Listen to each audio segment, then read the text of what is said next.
It's a very good afternoon to you all, members of the Fourth Estate, all of those who are joining us online.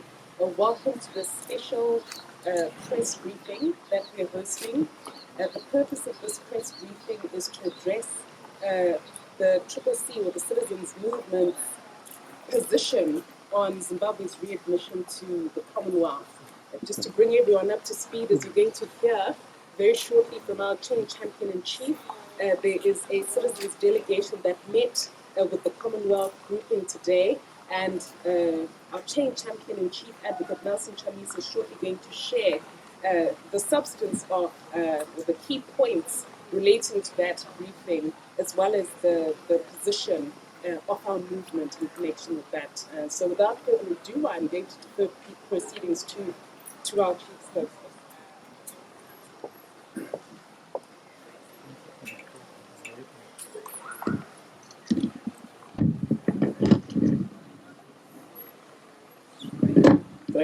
Thank you very much, colleagues. Thank you, Chain Champion, Advocate Mahere. Thank you, members of the press. Thank you, Chain Champions here present. Today, we just met our colleagues, the delegation of the Commonwealth, led by Assistant Secretary Professor Louis Franceschi. As a citizen movement, and as the next government in Zimbabwe, we participated in this meeting fully aware and conscious of the obligation that we have, the obligation to make sure that we participate in the ongoing consultative processes, the engagement process that seeks to see Zimbabwe being readmitted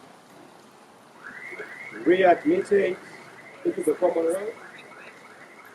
We took the opportunity to brief the Commonwealth on a number of issues. In particular, we focused on the political situation in Zimbabwe.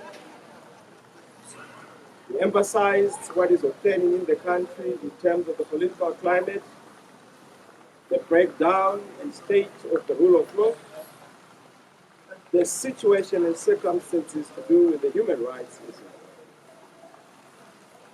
And of course, we also zeroed in on the issue of the electoral environment, the economic situation, and the corruption that is obtained. I will highlight our major issues and areas of focus as we submitted our recommendations and our position. On the political climate and the breakdown of the rule of law, we emphasize that Zimbabwe essentially suffers from a crisis of governance. It is a crisis that is born out of disputed elections, illegitimacy, and we have noted that Zimbabwe is buffeted by a set of circumstances that have germinated acrimony, division, disputed national processes and outcomes, a disputed leadership, toxicity, the lack of legitimacy. This has essentially been the problem of Zimbabwe. Zimbabwe is in a leadership crisis. Zimbabwe is in a legitimacy crisis, a governance crisis. We noted the absence of a genuine, inclusive, and comprehensive dialogue in Zimbabwe. We made reference to the closure of the democratic space. We made emphasis on the fact that we are seeing an increase in the repressive tendencies and dictatorial tendencies on the part of the incumbent government. We made reference to the issue of the PVO bill, the Private Voluntary Organization Bill, MOPA, the Maintenance of Order and Peace Act, the proposed patriotic bill. We highlighted that the attack and persecution of the civil society in Zimbabwe is an alarming, including targeting of human rights defenders, trade unions, the student movement, our teachers, our journalists, lawyers, and in some circumstances, the church. Politicians from different outlets have been targeted. Those from the citizens' movement, the People See, have not been spared. We have also seen that a number of them have also been targeted, particularly the MRP activists who are incarcerated. And what shocks us and shared with the Commonwealth is the inability and incapacity of our police, the Zimbabwe Republic Police, perhaps incapacitated by ZANU-PF. They seem to have this inability to deal with the challenges and incidents of incitement of violence, especially by cabinet ministers. We have seen cabinet ministers making statements that incite violence, but nothing has happened. You know the names. It's public, it's common cause. Nothing has been done to these individuals in government. On the human rights situation, we noted the deteriorating human rights situation in the country, in particular, the selective application and weaponization of the law, the persecution by prosecution. We have seen pre-trial incarceration on the increase, denial of bail where bail is due and the constitutional right. In particular, we noted the issue of the Nyatsime 17, who did spend over 150 days on account of a mere allegation. An allegation is not a conviction. An allegation is simply that, just an allegation. It has to be proved. We have seen our members of parliament being persecuted. Honorable Scala, Job, and Stole Godfrey. They're part of the 17 that have been incarcerated. We also highlighted the plight of political prisoners from other political parties, as I have already indicated, MRP included. The abduction and torture of our members, cases that are before the police. The murder of our activists, Boneni Ngue and others, violence against women, you know what happened to Honorable Tofa, the weaponization of food, particularly in the rural areas, where we have seen an increase in abuse and victimization of traditional leaders for partisan purposes, instigated with impunity and immunity by ZANU-PF from their topmost echelon. ZANU-PF members continue to incite and perpetrate violence with reckless abandon, and this must be termed and arrested. On the electoral environment, we note the general lack of political will to implement a credible, inclusive, and a comprehensive electoral reform regime. The electoral environment has been marred by political violence, violation of the right to vote, refusal to implement the diaspora vote. And we have made the point that there is no taxation without representation. If you are receiving remittances from the diaspora, surely you must be able to also accept that they have to vote and express themselves. We also made the mention of the issue of the credible voters' roll. That has to be availed to all the participants, the stakeholders. The issue of an independent audit firm. We want the voters' roll that is going to be used in 2023 to be audited by a reputable firm, so that we do not have a shambolic voters' roll, a disputed voters' roll, and a discredited. The issue of lack of a real-time, verifiable, and accountable results management system continues to be a source of concern. You saw what happened in Kenya. You saw what happened in Angola. Results have to be real-time. Results have to be posted on the public portal, wherein people are able to assess and access the results, including members of the press. We have also made the mention of the point of the credibility and independence of the electoral management body. There has been an emphasis on the security of the vote and the voter, particularly in the rural areas where we have seen an escalation in assisted voters and command voting. There's also been an increase, as I have already indicated, of political violence against citizens, including Honorable Tofa, our female MP, and other political leaders and activists from across the length and breadth of Zimbabwe.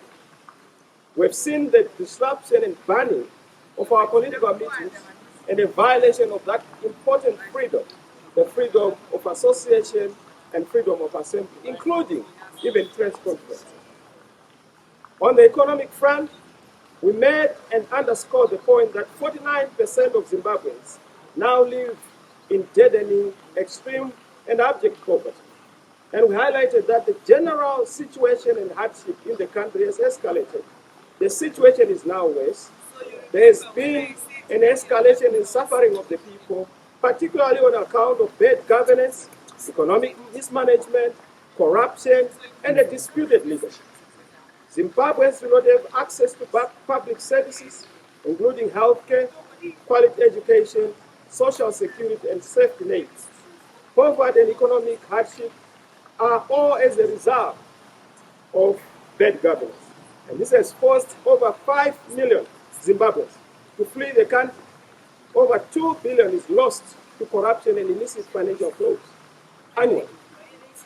And over the years, we have also seen that 100 million is lost just to smuggling each month. And I must emphasize that the fact that we have the Commonwealth coming to Zimbabwe at this particular juncture, hardly some few months ago, we also had the United Nations Special Rapporteur to deal with the sanctions. There was a humanitarian report. We've had a number of delegations coming to Zimbabwe. What it tells you is that Zimbabwe is in a difficult situation. Zimbabwe is being treated as a sick country that has to come out of hospital, that has to come out of the sick bed. And that sickness is supposed to be cured by all of us as citizens. And this is why, in our proposal of a way forward, to make sure that we move out of this drug rehabilitation as a drug rehab victim, we need to do a number of things. And this is our way forward. We want what is good for the country, what is good for Zimbabwe. We support everything that stands for and respects the Constitution, the citizens of Zimbabwe, and the people's rights. As the next government, the incoming government, our firm view is that Zimbabwe must normalize relations with all progressive forces, nations, and global institutions, including the Commonwealth, in pursuit of mutual cooperation and national interests.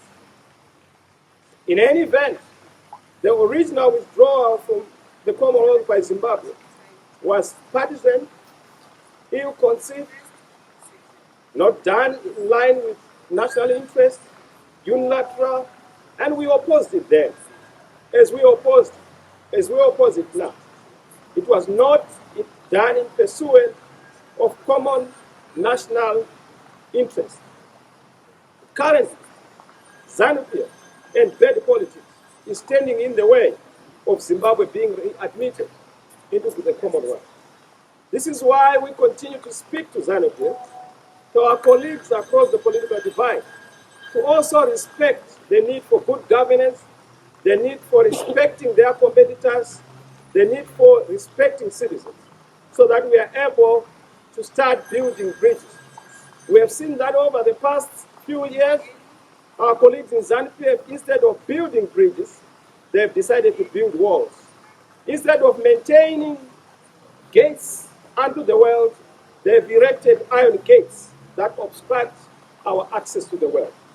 We call for a value-based, principles-driven, time-bound and process-benchmarked readmission of Zimbabwe to the Commonwealth, guided by the Commonwealth Charter itself and the Harare Commonwealth Declaration of 1991. We make the position, and we make the position clear, that as Zimbabwe, we need to find each other. At the moment, we failed to find each other. We are talking at each other, against each other. We need to start talking to each other to resolve our fundamental challenges. It takes two to tango. There is no nation that is one side. There is no nation that is one party. A nation is all parties. We have to come together and reason as a people to resolve our issues so that we terminate disputed issues in politics, in national processes. Zimbabwe needs a sincere, genuine national dialogue on political and electoral reforms, underwritten and scaffolded by a credible arbiter, facilitator, or a moderator, so that the process is credible. The holding of credible, free, and fair elections should be a benchmark and a test case for a process to readmit Zimbabwe into the Commonwealth. And because of this, we emphasize the environment that leads to the elections in 2023, which has to be peaceful, it has to be inclusive, and it has to be credible, so that the election itself is beyond contestation and disputation.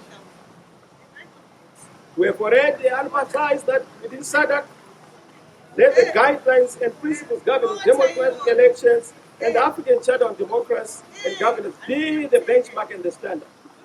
That position stands. And that was our submission to our colleagues, the delegation that came representing the Commonwealth. I thank you. God bless you. God bless you all. So as usual, we're going to take a few questions arising from the press briefing that's been delivered by Advocate Nelson Chamisa. As is our usual procedure, kindly identify yourself, the news house or media outlet that you're coming from, and then ask one question so that we can get as many as possible. We'll just take a few because the president has to attend to another engagement, but we do want to make sure that we thoroughly canvass the question of Zimbabwe's readmission to the Commonwealth. Yes, sir. My name is Nelson Chamisa. I'm from 260. Yes, yes, sir. Okay. So after you meet with the Commonwealth delegation and you get the news of this, what was their response to your issue? Well, the most important thing is to hear two sides of the story. There is no full story without sides. They've heard our side. I'm sure they also heard the side of ZANU-PF. I'm sure they are going to also try and get the ZANU-PF president side, Mr. Mnangagwa. That's why we have said this is our take, this is our view, and this is what we have submitted. As to their decision, we await their feedback, but we are gratified that we had the opportunity to represent Zimbabwe.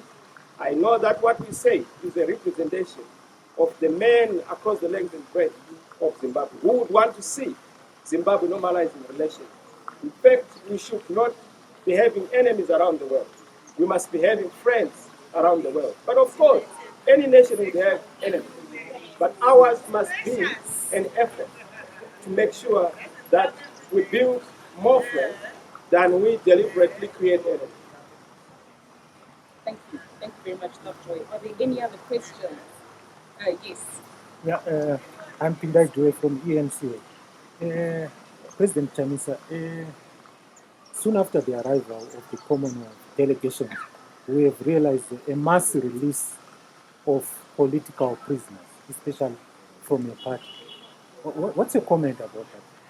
2 days after the arrival? Well, I suppose that question is better answered by my colleague, Mr. Mnangagwa. He is the one who presides over outwardly the imprisonment and arrest of people, of course, through prosecution and the police.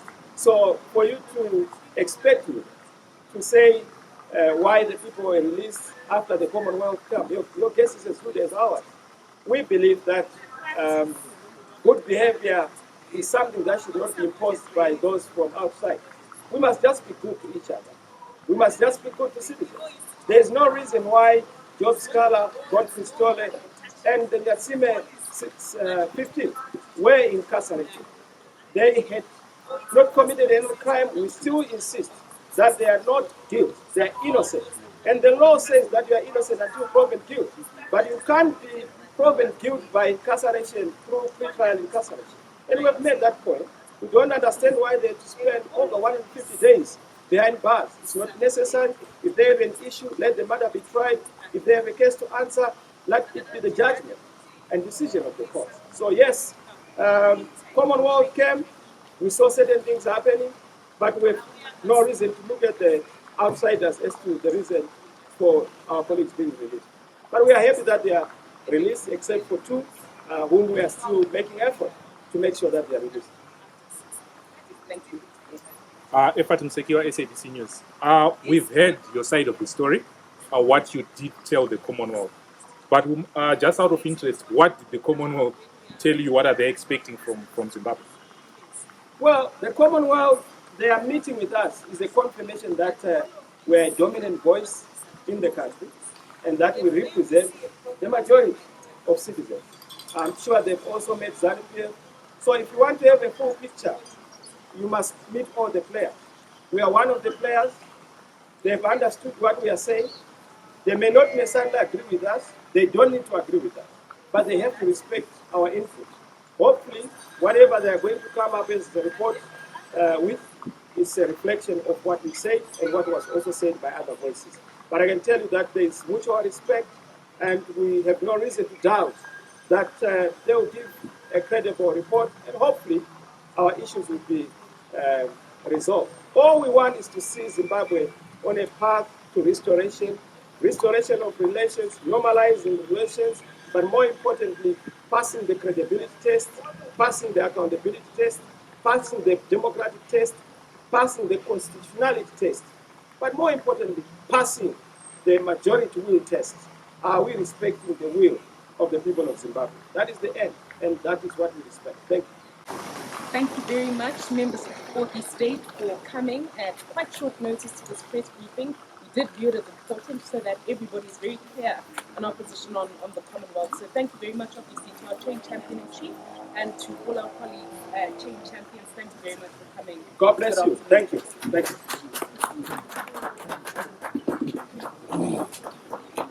Each